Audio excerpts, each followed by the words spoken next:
Nazarene Missions, Ukraine Update. Well into the third month of the war in Ukraine, Nazarenes are active right now helping people in need. Worldwide, countless church members have collected donations, sent pallets of food and crisis care kits, and raised money for supplies and relief efforts. Let's hear more about the work in Poland from missionary Tina Sundberg. I want to take a minute to just talk a little bit about the response, the Nazarene response in Ukraine. From the Polish side, which is where Jay and I live and where we work, we have a response team in Przemysl, Poland, which is the border town across from Lviv. We have volunteers and also Ukrainians who have fled the war and then are now giving of their time to respond at the border in Poland. We have a response into Ukraine. We know that Ukrainians are experiencing food insecurity, and we anticipate that insecurity will increase as time goes on. So we are now able to send shipments of food into Ukraine, actually pallets of food that are being moved from a warehouse in Poland into Ukraine and then picked up by Nazarene pastors in Ukraine and being dispersed out across the country. And so that's a beautiful response that is enabled by Nazarene generosity when you give, when you donate to NCM. Did you hear that? Nazarene pastors in Ukraine are right now helping distribute food and supplies to their countrymen. These are some of the Ukrainian Nazarene pastors that are in the country. Two of the pastors that seem to be heading up the effort are Pastor Sean and Pastor Andre. Recently, Andre reached out and said that they needed vehicles to transport people and supplies. Nazarenes in the Netherlands immediately began raising funds. Within a month, they had raised enough money to purchase 2 cargo vans and supplies. See what we can do when we work together? The vans have since been used to deliver food, crisis care kits, these are actually from Germany, medications, and much more.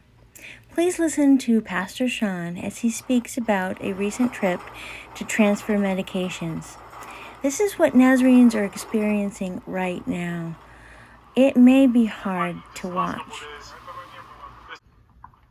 So just to give you guys an idea of what's going on today, Sergey and I, Tolik, Koya, and other Sergey, are in a town here where we have a lot of our medicines located, grabbing some from here, taking them to another town that's needing it, because this town, another 300 people left just the other day.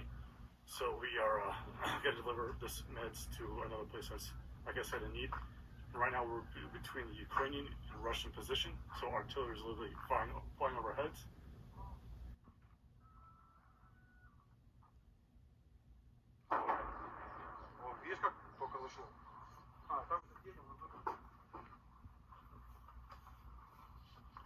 Сереж, что нам еще там надо? Серый?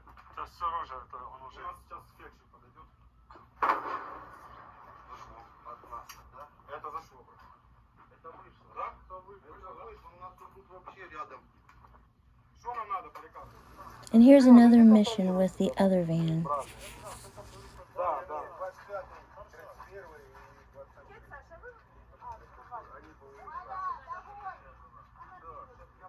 Что идет еще?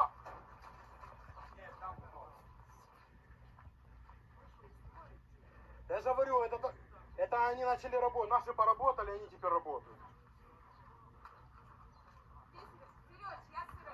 Все, ребята, давайте, расходитесь быстрее. Pastor Andre posted the following on his Facebook page, and I'll be paraphrasing for clarity. I'm a bad pastor. There are almost no parishioners left in my church. We do not hold regular services. We don't even record online. I do not preach beautiful and eloquent sermons. The prayers of our parishioners are chaotic and not organized into orderly liturgies. I'm not even in the town where our church is, and I forgot today is Sunday. All I know is that today is another day of the war. Do I feel remorse for forgetting that today is Sunday? Absolutely not.